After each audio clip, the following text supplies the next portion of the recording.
우리가 글을 쓰거나 보고를 할 때 육가 원칙에 의해서 글을 쓰거나 보고를 하라고 합니다.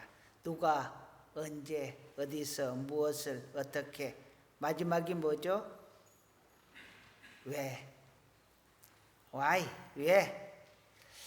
왜는 맨 마지막에 들어있습니다. 막내인데요. 막내가 효도를 한다고 합니다.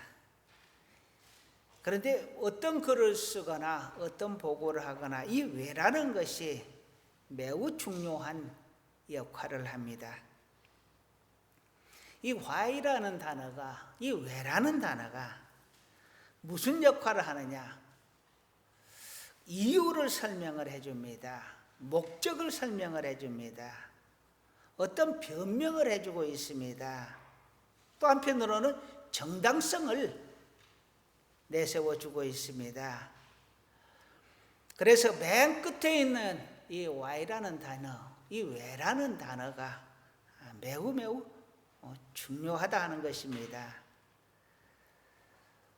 우리는 아무 의미 없이 하는 행동 같지만 우리의 모든 행동에는 다 이유가 있습니다. 나도 모르게 그렇게 되었습니다 라고 하는데, 이것을 무의식의 세계에서는 전혀 의도치 않았음에도 불구하고 내 안에 있는 무엇인가가 나와서 그렇게 되었다라고 설명을 합니다. 또 어떤 자기 방어를 위해서 순간적으로 그러한 것이 나왔다. 그래서 방어 기제라고도 합니다. 내가 알지 못하는 가운데에서도 무의식 상태에서 무의식적으로 어떤 행동이 나왔다. 그럼에도 불구하고 그 행동에는 다 이유가 있습니다. 그래서 우리는 왜라는 질문을 자주 해야 합니다. 그런데 문제는 이 왜라는 질문을 나에게 했으면 좋겠는데 꼭 다른 사람에게 왜라는 질문을 한다라는 것입니다. 왜라는 질문을 자주 하되 다른 사람이 아닌 나에게 이 왜라는 질문을 자주 할 수 있기를 바랍니다. 여러분은 왜 하나님을 믿습니까? 왜 교회를 다닙니까? 왜 공부를 해야 합니까? 왜 결혼을 했습니까? 왜 직장을 다닙니까? 우리 삶에 있어서 매우 중요한, 우리 삶의 기둥과 같은 그러한 사건들에 대해서, 그러한 일들에 대해서 왜라는 질문을 해보고 그것을 정립해 본 적이 과연 얼마나 있는지 한번 돌아보시기 바랍니다. 우리가 왜라는 질문을 해야 되는 이유는 우리의 모든 행위에 대해서, 우리의 모든 삶에 대해서 그 목적을 발견하기 위함입니다. 우리의 행위에 대해서 변론을 하고 정당성을 발견하기 위함입니다. 우리의 모든 삶에 대해서 의미를 발견하기 위해서입니다. 그러므로 왜라는 질문을 우리 스스로에게 해보고 그것을 정립하는 것은 꼭 필요하다라고 할 수 있습니다. 누구나 다 한 번쯤은, 아니, 삶에서 여러 번 이런 질문을 해볼 겁니다. 왜 사는가 하는 질문이요. 여러분이 올 때에 부모를 선택하여 왔습니까? 태어난 날짜를 선택하여 왔습니까? 내가 태어나서 무엇을 할 것이다 계획하고 왔습니까? 우리가 올 때는 내 맘대로 할 수 있는 것이 아무것도 없이 그저 태어났습니다. 코도 오뚝하고 쌍꺼풀도 지고 몸도 날씬하고 머리숱도 좀 많고 그렇게 유전적으로 타고났으면 얼마나 좋겠습니까? 그런데 그게 내 마음대로 된 것이 아닙니다. 우리는 올 때는 내 마음대로 할 수 있는 것이 아무것도 없습니다. 그런데 우리가 내 마음대로 오지 못했지만 살면서는 그래도 우리의 의지가 적용이 되고 죽음 앞에서도 가는 길도 조금은 나의 의지가 적용이 가능합니다. 그래서 삶과 죽음은 조금은 나의 의지에 따라서 살 수가 있는 것입니다. 그렇다면 정말 이 세상 소풍 끝날 때 하나님 앞으로 갈 그때는 의미 있는 죽음이 되기를 간절히 소원합니다. 우리가 믿음 안에서 이렇게 신앙생활을 합니다. 그렇다면 우리의 믿음에 대해서도 왜라는 질문을 해보아야 합니다. 우리가 믿는 하나님 예수님에 대해서도 왜라는 질문을, why란 질문이 필요하다는 것입니다. 왜 하나님을 믿는가? 하나님을 왜 믿어야 하는가? 왜 예수님을 믿는가? 왜 나는 기도하는가? 왜 나는 예배드리는가? 우리 예수님은 왜 하늘 보좌를 버리시고 이 땅에 오셨는가? 예수님은 왜 죄 없이 십자가를 지셨는가? 예수님은 왜 나를 부르셨는가? 우리의 믿음에도 정당성이 필요하고 목적이 필요하고 의미가 필요합니다. 이것이 정립되어 가는 것이 필요하다라는 것입니다. 그래서 오늘은 예수님의 세 가지 사건을 통해서 왜라는 질문을 해보려고 합니다.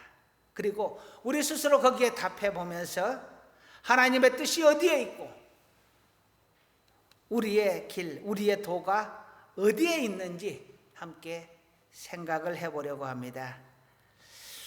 오늘 본문 말씀을 읽어보셔서 아시겠지만 오늘 우리가 생각해 볼 사건 세 가지는 첫 번째, 예수님의 세례 사건입니다. 두 번째, 예수님께서 마귀에게 시험을 당하신 사건입니다. 세 번째, 예수님께서 성전세를 내시는 사건입니다.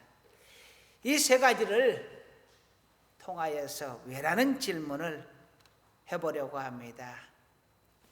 첫 번째로, 왜 예수님은 세례를 받으셨을까 하는 것입니다.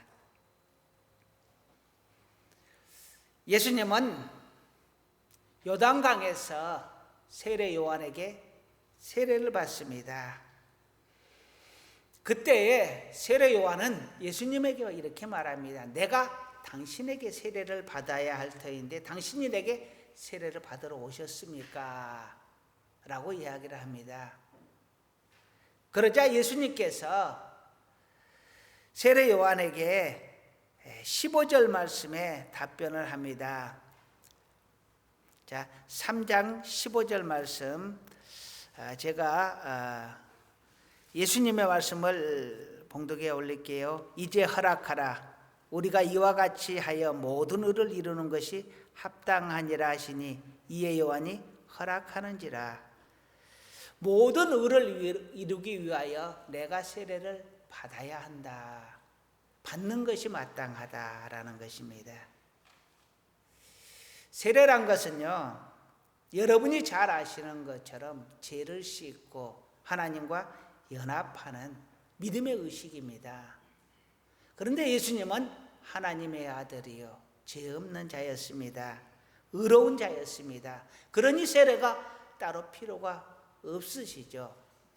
그래서 세례 요한이 세례를 주는 자가 오히려 예수님에게 내가 당신에게 세례를 받아야 하지 않겠습니까? 라고 했던 것입니다. 14절에 요한이 말려 이르되 내가 당신에게 세례를 받아야 할 터인데 당신이 내게로 오시나이까? 예수님은 세례를 받을 필요가 없는 분이셨습니다. 오히려 세례를 주셔야 할 당신이 어떻게 나에게 세례를 받으러 오셨습니까? 라고 요한이 이야기하죠. 이렇게 예수님은 세례를 받지 않아도 되는 분인데 근데 왜 세례를 받으셨을까요? 15절에 그 답변이 있는 겁니다. 모든 의를 이루기 위하여. 의를 이루기 위하여. 그런데 그 의가 무엇인지에 대해서 설명을 하지 않습니다. 의가 무엇이에요? 우리 한문으로 말하면 오를 의자입니다. 어떻게 보면 뜻 의자로도 해석을 할 수 있을 것입니다. 여기서 의는 하나님의 뜻을 말하는 것이요, 하나님의 말씀을 말하는 것입니다. 옳은 것은 곧 하나님의 뜻이요, 옳은 것은 곧 하나님의 말씀입니다. 하나님의 뜻, 하나님의 말씀, 그 핵심은 무엇이냐 하면 요한복음 3장 16절이 그것을 대변합니다. 하나님이 세상을 이처럼 사랑하사 독생자를 주셨으니 이는 그를 믿는 자마다 멸망하지 않고 영생을 얻게 하려 하심이라. 그를 믿는 자마다 멸망하지 않고 영생을 얻게 하려 하심이라. 이것이 하나님의 뜻인 것입니다. 하나님의 뜻은 곧 우리가 구원을 받는 것입니다. 하나님의 뜻은 우리가 천국 가는 것입니다. 하나님의 뜻은 우리가 영생을 얻는 것입니다. 예수님께서 하나님의 뜻을 이루기 위하여 세례를 받았다라고 합니다.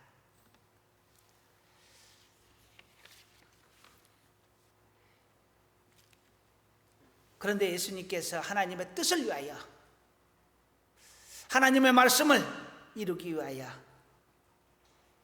하나님이 주신 사명을 이루기 위하여 세례를 받으셨을 때 어떤 일이 일어났는가? 16절에서 예수께서 세례를 받으시고 곧 물에서 올라오실 때 하늘이 열리고 하나님의 성령이 비둘기같이 내려 자기 위에 임하심을 보시더라. 하늘에서 성령이 비둘기같이 임하였다라고 말을 합니다. 성령이 내려왔다라는 것이었습니다. 그리고 17절에는 하늘로부터 소리가 있어 말씀하시되 이는 내 사랑한 아들이요 내 기뻐하는 자라 하시더라. 하늘에서 소리가 났다. 즉 하나님께서 말씀하셨다라는 것입니다. 하나님께서 증언하셨어요. 이가 내 아들이다 라고요. 하나님이 예수님의 아들이심을 증명하셨고 그에게 성령을 내려 주셨다, 부어 주셨다라는 것입니다. 인간의 육신으로 오신 예수님에게 성령을 부어 주셨고 성령의 능력으로 사역할 수 있게 하셨고 그리고 이가 내 아들이라는 증언을 해주신 것입니다. 우리 하나님께서 우리에게도 성령으로 충만케 하시고 내가 너를 지명하여 불렀나니 너는 내 것이다. 우리 하나님께서 저를 부르실 때 제게 주셨던 말씀입니다. 이처럼 하나님의 지명을 증명 받으시기를 주님의 이름으로 간절히 소원합니다. 오늘 말씀을 통해서 세례 받으시는 예수님의 말씀을 통해서 생각해 보려고 합니다. 여러분, 예수님께서 세례를 받으시는 것은 하나님의 뜻을 이루고자 하는 것이요 하나님의 뜻에 순종하고자 하는 것입니다. 우리는 하나님의 말씀을 듣고도 하나님의 감동을 받고도 내 생각대로 하려는 것이 하나님의 생각을 이겨버립니다. 세상의 논리가 하나님의 뜻을 이겨버립니다. 다른 사람의 의견이 하나님의 말씀을 이겨버립니다. 그런데 진실로 우리에게 필요한 것은 하나님의 말씀에 아멘 하는 것이요 하나님의 말씀에 순종하는 것입니다. 그래서 그 말씀을 따라가는 것입니다. 찬양은 이렇게 고백합니다. 나는 가리라 주의 길을 가리라 주님 발자취 따라 나는 가리라. 나는 가리라. 주의 길을 가리라. 주님 발자취 따라 나는 가리라. 할렐루야. 나의 뜻과 하나님의 뜻이 다르다면, 주의 뜻을 따르고 나의 길과 하나님의 길이 다르다면 하나님의 길을 따라갈 수 있는 우리 모두가 되기를 간절히 소원합니다. 두 번째로 우리가 상고해 볼 사건은 마태복음 4장 1절에서 11절에 나와 있는 예수님께서 광야에서 마귀에게 시험을 받으시는 사건입니다. 예수님은 광야에서 40일 동안 금식하시고 그리고 마귀에게 세 가지의 시험을 받으십니다. 그런데 참 아이러니한 것은 하나님의 아들이 이 땅에 메시아로 오신 하나님께서 어찌 마귀에게 시험을 받으셨나 하는 것입니다. 욥기서를 보게 되면 마귀가 욥을 시험하겠노라 라고 하나님에게 허락을 받는 장면이 나옵니다. 하나님께서 허락하시죠. 그런 걸 보면은 어쩌면 예수님의 시험도 하나님의 허락하에 마귀가 예수님을 시험하지 않았을까 하는 생각을 해봅니다. 그 근거는 시험이 끝나고 나서 마귀가 떠나가고 천사가 와서 시중을 들었다라고 말을 합니다. 그런 걸 보면 이 시험은 하나님도 알고 계셨지 않았나 하는 것입니다. 하나님의 아들이 어떻게 마귀에게 시험을 받을 수가 있습니까? 이건 말이 안 되는 말인데요. 근본적으로 예수님은 마귀의 시험 대상이 아니라는 거예요. 그럼에도 불구하고 시험을 받으셨습니다. 왜 시험을 받으셨을까요? 마태복음 4장 17절을 보게 되면 이렇게 말을 합니다. 이때부터 예수께서 비로소 전파하여 이르시되 회개하라 천국이 가까이 왔느니라 하시더라. 아멘. 공생애를 위한 마지막 준비가 아니었을까? 마지막 과정이 아니었을까 하는 생각을 해봅니다. 하나님을 일을 하려면 이 과정이 꼭 필요했다라고 판단을 하는 것입니다. 또한 하나님이 일을 하려면 반드시 마귀가 와서 유혹을 하거나 반드시 마귀의 괴롭힘이 있다라는 것입니다. 예수님께서도 마귀의 시험과 고난을 그리고 죽임을 당하셨고요. 제자들도 사역을 감당하면서 고난을 당하고 죽임을 당하셨습니다. 그래서 예수님은 이렇게 말합니다. 나를 따르려거든 너희 자신을 부인하고 너희 십자가를 지고 나를 따르라. 자기 자신을 부인하고 자기 십자가를 지고 나를 따르라는 것입니다. 이 말씀은 고난은 숙명이다라고 말씀할 수 있습니다. 예수님의 일을 하는 것은, 예수님을 따르는 것은 필히 고난이 따를 수밖에 없다라는 것입니다. 마귀의 유혹과 회방과 괴롭힘이 반드시 따를 수밖에 없다라는 것입니다. 마귀가 예수님을 시험하셨을 때 예수님은 무엇으로 마귀를 이기셨죠? 말씀입니다. 하나님의 말씀. 여러분이 잘 아실 거예요.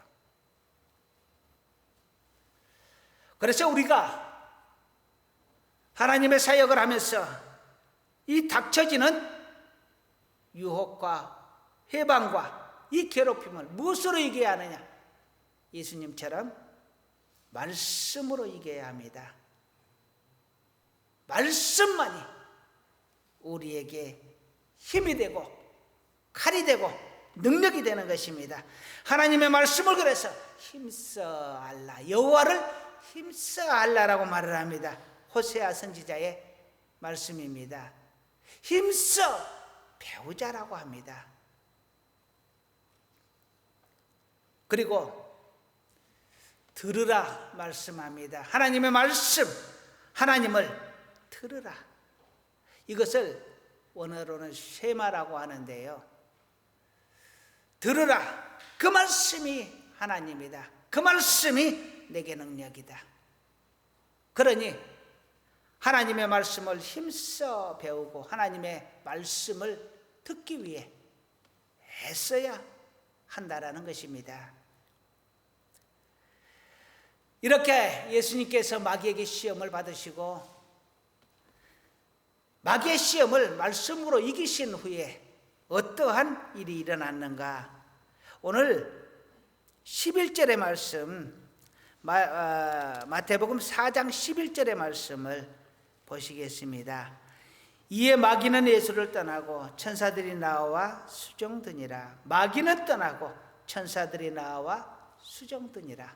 이제 시험이 끝나니 하나님의 도우심이 임하셨다. 하나님의 함께 하심이 임하셨다라는 것입니다. 그럼에도 불구하고 마귀는 아마 계속 방해를 합니다. 예수님께서 바리새인들에게 독사의 자식들아 라고 말을 합니다. 마귀의 자식들아 이런 말입니다. 그 말씀은 이미 그들이 마귀에게 사로잡혀 마귀의 졸개가 되었다. 마귀의 수족이 되었다. 마귀의 일꾼이 되었다라는 것입니다. 마귀가 직접 나서지는 않았습니다. 그런데 그들을 통하여 예수님을 계속 괴롭혔다라는 것입니다. 그런가 하면 예수님은 수제자였던 예수님께서 가장 아끼는 제자 중 첫 번째 제자였던 베드로에게 사탄아 내 뒤로 물러가라고 이야기합니다. 베드로가 사탄이라는 이야기가 아니에요.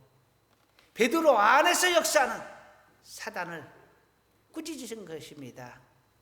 그렇게 보면 사단이 예수님에게서 떠나갔다고 하여서 완전히 떠난 것이 아니고 다른 것들을 통하여 다른 사람을 통하여 다른 환경을 통하여서 예수님을 끊임없이 방해하고 괴롭히고 있었다라는 것입니다. 하물며 예수님을 괴롭히는 그 사단 마귀가 하물며 우리인들 그냥 두지는 않겠죠. 물론 예수님의 사역이 워낙 중하니 그 괴롭힘도 더 컸겠지요. 그러나 우리에게도 작은 하나님의 소망, 작은 하나님의 계획이 있다면 사단은 그것을 분명 방해하기 위하여 유혹하고 해방하고 괴롭힐 것입니다. 오늘 우리에게 성령님께서 주시는 감동은 이겁니다. 우리에게도 반드시 시험과 환난은 온다. 그런데 인내하라는 것입니다. 마귀와 대접하여 싸우라는 것입니다. 그래서 끝까지 남은 자가 되라는 것입니다. 좀 전에 이야기를 했는데요. 예수님께서 더 많은, 더 큰 환난과 시험을 받으신 것은 주님의 사역이 더 컸기 때문에 위대하고 너무너무 위대하고 큰 사역이었기 때문에 그렇습니다. 그렇다면 우리에게 더 큰 시험이고 더 큰 환난이 온다. 그러면 아마도 마귀가 우리의 일을, 우리의 사명을 더 잘 알고 있기 때문에 사명이 큰 자에게는 더 큰 시련을, 더 큰 일꾼에게는 더 큰 시련을 주는 것 아니겠는가. 오히려 믿음이 더 큰 자에게 감당할 수 있는 시련을 허락하시는 것 아니겠는가 하는 생각을 해봅니다. 견딜 수 있을 만큼의 시험을 주신다고 합니다. 그리고 반드시 건져내시리라 주님께서 약속하고 계십니다. 마귀에게 시험 받으신 우리 주님, 우리도 반드시 마귀에게 시험 당하리라. 어떤 모습이든 그것이 크든 작든 그러나 말씀으로 이기시고 견디시고 우리 하나님께 영광 돌리는 우리 모두가 되기를 간절히 축원합니다. 세 번째로 성전세 사건입니다. 이것은 마태복음 17장 24절에서 27절에 기록을 하고 있는데요. 예수님은 왜 성전세를 내셨나 하는 것입니다. 성전세는요, 이스라엘 민족들이 성전에, 하나님의 성전의 유지, 관리, 그리고 그 봉사자에 대한 사례비, 이런 것들을 위하여 성전세를 내는 것입니다. 하나님을 위하여 성전세를 내시는 거죠. 하나님의 집을 위하여 성전세를 내는 겁니다. 그렇다면 하나님의 아들 예수 그리스도께서는 성전세를 내지 않아도 됩니다. 아버지의 집을 위하여 성전세를 내는데 그 아들이 아버지의 집을 위하여 성전세를 낼 필요가 없다라는 것입니다. 면제가 된다라는 것입니다. 그럼에도 불구하고 예수님은 성전세를 내라고 합니다. 그 이유는 무엇인가 하면요, 27절에 보게 되면은 우리가 그들이 실족하지 않게 하기 위하여라고 이유를 설명을 합니다. 그들이 실족하지 않게 하기 위하여. 그들이 실족하지 않는다는 것이 무엇일까요? 그것을 해석을 하려면요, 그들이 누구인가를 정의해야 합니다. 그리고 그들이 왜 실족을 하는가에 대해서 생각을 해봐야 합니다. 먼저 그들은 성전세를 걷는, 즉 성전에 봉사하는 자들입니다. 이 성전에 봉사하는 자들은 성전세를 거두어서 그것으로 성전을 섬기고 자기의 먹거리로 삼습니다. 그런데 성전세를 내지 않는다? 그러면 자기들의 먹거리가 없고 성전을 섬길 돈이 없어지게 되겠죠. 그렇다면 그 직분을 계속 하겠느냐? 당연히 해야 될 직분을 놓아버리지 않겠느냐 하는 것입니다. 또 하나는 그들은 예수님을 직접 비난할 것입니다. 혼자서 잘난 척하고 혼자서 하나님의 아들이라 그러고 말씀을 가르치시고 다 하면서 어찌 성전세는 내지 않느냐라고 비난하지 않겠어요? 이것은 하나님의 아들을 비난하는 것이요, 메시아를 비난하는 것입니다. 하나님의 아들 메시아를 거역하는 것입니다. 그러니 그들이 실족하는 것이 될 것입니다. 또 한편으로 그들은 군중을 말씀하고 있습니다. 군중들은 예수님의 이러한 모습을 보고 동요하여서 봐라, 예수님도 내지 않지 않느냐, 그러니 우리도 내지 말자 라고 할 것이고, 그러므로 하나님의 법을, 교회의 법을 어기게 될 것이라는 것입니다. 그것이 군중의 실족이죠. 군중이 실족을 하든 성전세를 걷는 성전에 봉사하는 자들이 실족을 하든 누구에게라도 실족하기를 원하지 않는 주님의 마음이 곧 성전세를 내는 이유였습니다. 사도 바울은 이런 질문을 받습니다. 우상에게 드렸던 제물을 우리가 그 고기를 사서 먹을 수 있습니까? 없습니까? 그런데 그때는 너무도 가난해서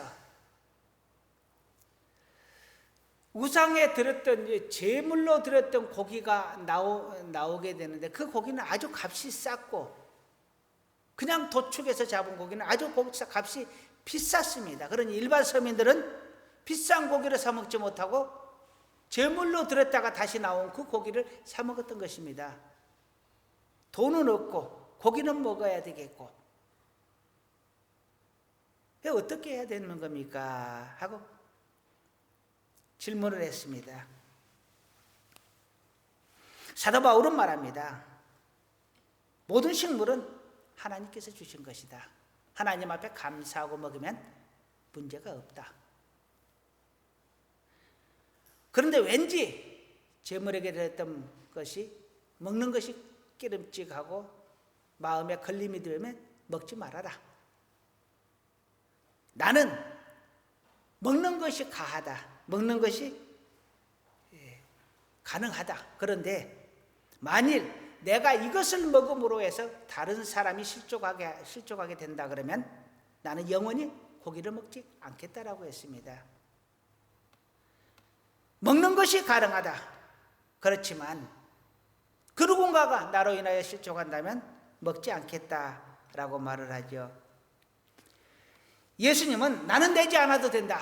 그런데 누군가가 실족할 것 같으니 내겠다라는 것입니다. 이 성전세를요. 이 성전세는 우리에게 많은 의미를 부여해주고 있습니다. 다른 사람에 대해서 배려하라는 것입니다. 내가 가능하더라도 양보하고 나의 유익이 눈앞에 있어도 피해주지 않기 위하여 조금은 양보하고 나는 할 수 있지만 다른 사람을 위하여 나를 조금 내려놓을 수 있는 이러한 삶을 우리에게 말씀해 주고 있습니다. 이것이 맞느냐 안 맞느냐 그것을 따지는 것이 아닙니다. 다른 사람에 대한 사랑으로, 다른 사람에 대한 배려로 맞을지라도 내려놓겠다라는 것입니다. 타인을 배려하는 이러한 마음이, 이러한 사랑이 우리 모두에게도 있기를 간절히 축원합니다. 이제 말씀을 마무리하려고 합니다. 오늘은 세 가지 사건을 통하여 왜라는 질문을 해보았습니다. 왜 예수님은 세례를 받으셨는가? 하나님의 뜻을 이루기 위해서라고 했습니다. 우리 또한 하나님의 뜻을 이루는 자 되기 위하여 순종하는 주님의 십자가를 감당하는 우리 모두가 되기를 간절히 축원합니다. 두 번째로는 마귀에게 시험을 받으셨습니다.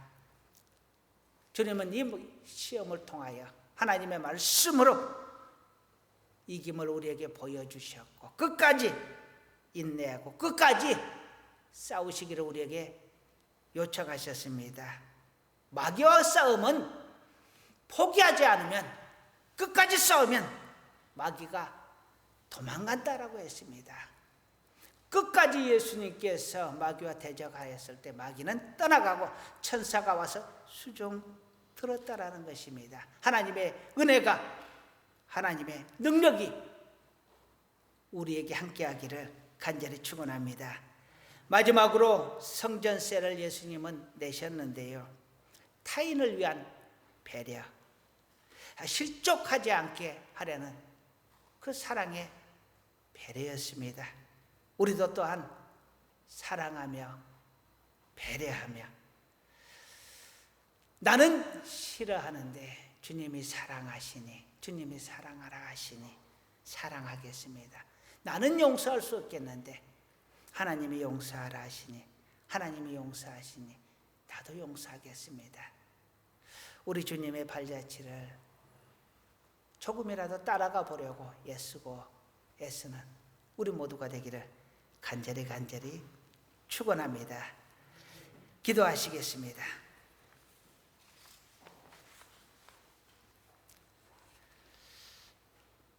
아버지 하나님, 주님은 세례가 필요 없으셔도 세례를 받으셨습니다. 마귀의 시험이 필요 없으셔도 시험을 당하셨습니다. 또한 성전세를 내지 않으셔도 되지만 성전세를 내셨습니다. 하나님의 아들 우리 주 예수 그리스도께서 이렇게 내려놓음의 삶을 우리에게 보여주셨는데 우리는 내려놓지 못하고 안아주지 못하고 조금 더 사랑하지 못하고 살아갑니다. 우리로 하여금 내려놓을 수 있게 하옵소서. 사랑하게 하여 주옵소서. 우리의 연약함을 우리 하나님 잘 아시오니 성령으로 우리를 만져주시고 우리 안에서 역사하여 주옵소서. 예수님의 이름으로 기도드립니다. 아멘.